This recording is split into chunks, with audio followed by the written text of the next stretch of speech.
नमस्कार, मी भाग्यश्री तुम्हा सर्वांचं आपल्या चॅनेलमध्ये मनापासून स्वागत करते आणि आज आपण खूप सुंदर आणि अगदी सोपी अशी नेक डिझाईन तयार करणार आहोत. तर त्याकरिता इथे मी बॅक पार्ट कट केलेला आहे, ज्याची पूर्ण उंची आहे 15 इंच, शोल्डर आहेत 5.5 इंच, आर्म होल म्हणजेच मुंडा आलेला आहे 6 इंच आणि येथे छाती आलेली आहे 9.5 इंच आणि कंबर बॅकडाट मिळून ती देखील आलेली आहे 9.5 इंच. त्यानंतर आता इथे आपण आपल्या गळ्याची मार्किंग करूयात. तर इथे मला माझे रेडी शोल्डर 2.5 इंच हवेत, म्हणून मी अर्धा इंच मार्जिनचा घेऊन 3 इंचावरती एक मार्क करते. त्यानंतर टेपला त्याच पॉईंटवरती ठेवून घेऊन खालच्या बाजूला जी माझी गळ्याची उंची आहे ती 12 इंच घेते. त्यामुळे इथे 12 इंचावरती एक मार्क करते आणि जी खालची गळ्याची रुंदी आहे ती येथे मी 2.5 इंच घेते. तुम्ही मात्र तुमच्या अकॉर्डिंगली गळ्याची उंची आणि रुंदी घ्या. त्यानंतर येथे तुम्हाला व्हिडिओमध्ये दाखवल्याप्रमाणे चौकोन तयार करून घ्यायचा आहे. येथे आपण आपला गळ्याचा आकार चौकोनीच ठेवणार आहोत. त्यानंतर येथे मी कॅनव्हास पेपर घेऊन त्याला अगदी मधोमध फोल्ड करून घेतलेला आहे आणि ही जी आहे ती कॅनव्हास पेपरची फोल्डिंगची साईड म्हणजेच घडीची बाजू आहे. तिला अगदी आपला हा जो बॅक पार्टची घडीची बाजू दिसते ना, त्यावरती ठेवून घेऊन व्यवस्थितरित्या हाताने असं व्हिडिओमध्ये दाखविल्याप्रमाणे थापून घ्यायचं आहे, जेणेकरून आपला जो गळ्याचा आकार आहे ना तो या कॅनव्हास पेपरवरती देखील उमटून येईल. तर येथे बघा, तो तुम्हाला ठळकपणे दिसून यावा याकरिता मी त्याला थोडंसं डार्क करून घेतलेलं आहे. त्यानंतर आता इथे आपल्याला अस्तरचा बॅक पार्ट घ्यायचा आहे आणि हा जो कॅनव्हास पेपर आहे ना त्याची ही शाईनवाली साईड म्हणजेच चमकणारी बाजू आहे.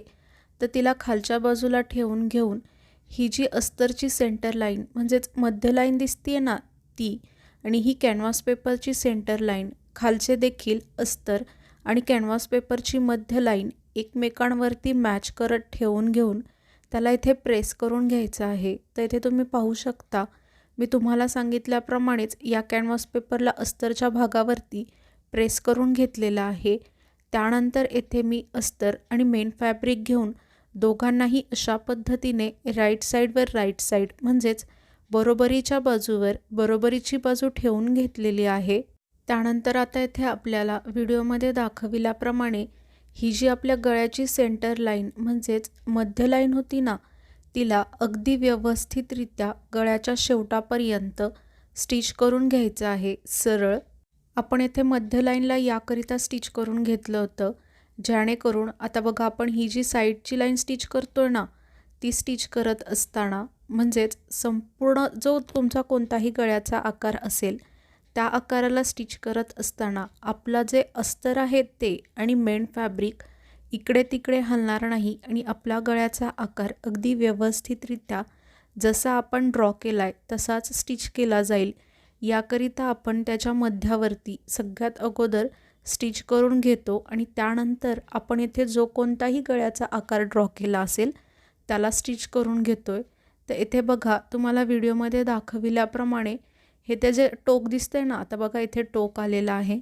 तर ते आल्यानंतर नीडल म्हणजेच सुईला आतील बाजूला तशीच ठेवून घेऊन फक्त आपला हा जो बॅक पार्ट आहे ना त्याला फिरवत पुन्हा जसा गळ्याचा आकार दिसतोय त्याच आकारात संपूर्ण गळ्याला स्टिच करून घ्यायचं आहे.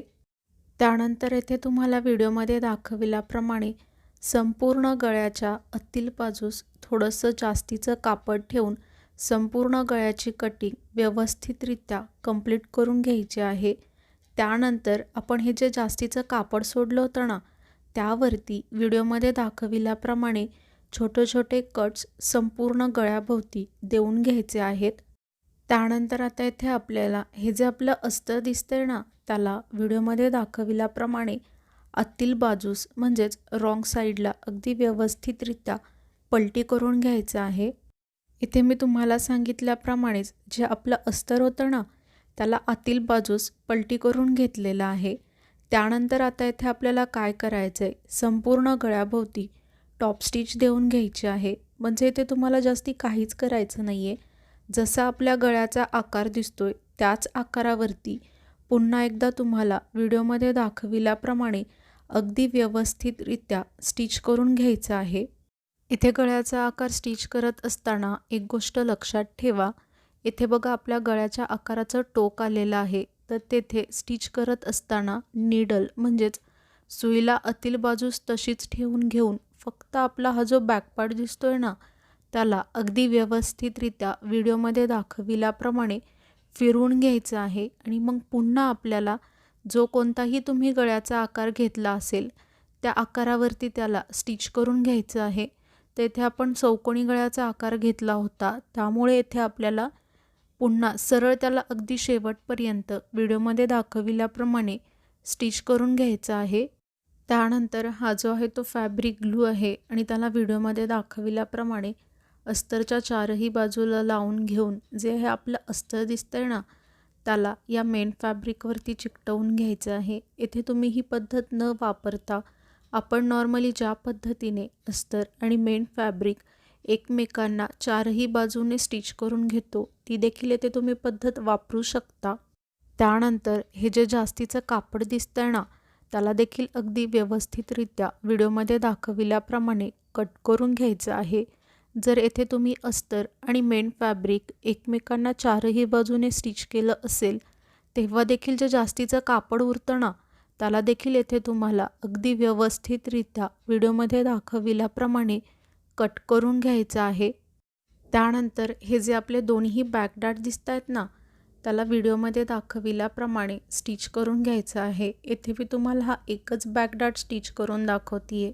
सेम तुम्हाला याच पद्धतीने जो आपला हा दुसरा बॅक डार्ट दिसतोय ना, त्याला देखील स्टिच करून रेडी करायचा आहे.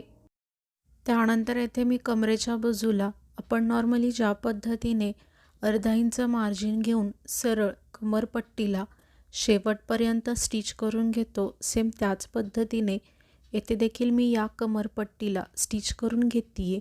येथे तुम्हाला जास्तीचं काहीच करायचं नाही आहे. आपण नॉर्मली ज्या पद्धतीने सरळ कमरेच्या बाजूला कमरपट्टीला स्टिच करून घेतो ना, त्याच पद्धतीने येथे देखील तुम्हाला कमरपट्टीला स्टिच करून घ्यायचं आहे.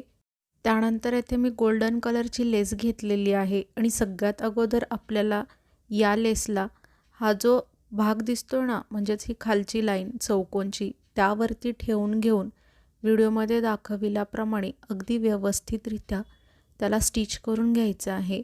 आणि ही लेस एकदम फिक्स बसावी आणि लवकर निघू नये याकरिता त्याला पुन्हा एकदा स्टिच करून घ्यायचं आहे व्हिडिओमध्ये दाखविल्याप्रमाणे. त्यानंतर येथे मी जी आपली रेडीमेड गोल्डन कलरची फ्रिलची लेस असते ना, तिला घेतलेलं आहे. कारण की येथे मला फ्रिल तयार करण्यासाठी एक्स्ट्रा कापड नव्हतं, त्यामुळे येथे मी रेडीमेडवालीच लेस घेतलेली आहे.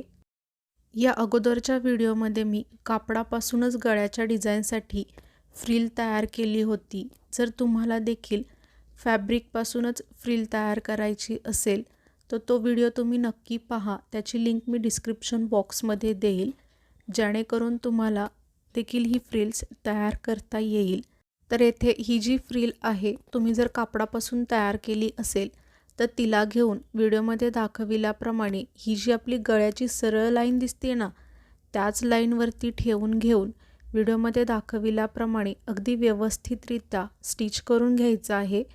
येथे मात्र खालच्या भागावरती स्टिच करत असताना येथे मी सरळ चॉकने स्ट्रेट लाईन आखून घेतलेली आहे. हे तुम्ही अगदी नवीन शिकणारे असाल तर ती तुमची लाईन जी आहे ती तिरपी होण्याची दाट शक्यता असते, तर ती होऊ नये त्यामुळे येथे तुम्हाला अगोदर चॉकने स्ट्रेट लाईन आखून घ्यायची आहे आणि नंतर त्याच मार्किंगवरती या लेसला ठेवून घेऊन व्हिडिओमध्ये दाखविल्याप्रमाणे तिला येथे स्टिच करून घ्यायचं आहे. त्यानंतर आता येथे आपल्याला याच लेसला डबल स्टिच म्हणजेच ती लेस एकदम फिक्स बसावी आणि लवकर निघू नये याकरिता या लेसला पुन्हा एकदा व्हिडिओमध्ये दाखविल्याप्रमाणे स्टिच करून घ्यायचं आहे. आणि सेम तुम्हाला याच पद्धतीने जो आपला गळ्याचा दुसरा भाग दिसतोय ना, म्हणजेच त्याच्या समोरील जी बाजू दिसतीये त्यावरती या लेसला सेम याच पद्धतीने स्टिच करून घ्यायचं आहे. तर तुम्ही इथे पाहू शकता, मी सेम त्याच पद्धतीने दुसऱ्या साईडला देखील या लेसला स्टिच करून घेतलेला आहे. त्यानंतर या ब्लाऊजला आणखीन हेवी लुक यावा याकरिता जी ही दुसरीवाली सिंपल गोल्डन कलरची लेस आहे ना, तिला मी पुन्हा घेऊन कमरेच्या बाजूला ठेवून घेऊन सरळ कमरेच्या बाजूवरती शेवटपर्यंत तिला अगदी व्यवस्थितरित्या स्टिच करून घ्यायचं आहे। आपल्यापैकी खूप जण व्हिडिओज पाहतात परंतु चॅनेलला सबस्क्राईब करत नाही, तर प्लीज असं नका करत जाऊ। चॅनेलला देखील सबस्क्राईब करत जावा। काय होतं ना, मला देखील समजत जाईल की हां, मी जे व्हिडिओज बनवते ते तुम्हा सर्वांना आवडतात आणि तुमच्या उपयोगात देखील येतात। आणि जर अशी सबस्क्रायबरची संख्या वाढत राहिली तर मला देखील एक नवीन उमेद मिळते आणि त्याच नव्या उमेदीत मला तुमच्यासाठी असेच नवनवीन व्हिडिओज बनवण्याची प्रेरणा देखील मिळत राहते। तर प्लीज चॅनेलला सबस्क्राईब करून सपोर्ट करा। आणि ते तुम्ही पाहू शकता आपल्या गळ्याचा आकार सिंपल असून देखील किती सुंदर आणि अट्रॅक्टिव्ह दिसतोय। आणि येथे बघा, शेवटी आपण नॉर्मली ज्या पद्धतीने लटकन तयार करतो सेम त्याच पद्धतीने येथे देखील मी लटकन तयार केलेले आहेत। आणि व्हिडिओ अगदी शेवटपर्यंत पाहिलात यासाठी तुम्हा सर्वांचे मनापासून खूप खूप धन्यवाद।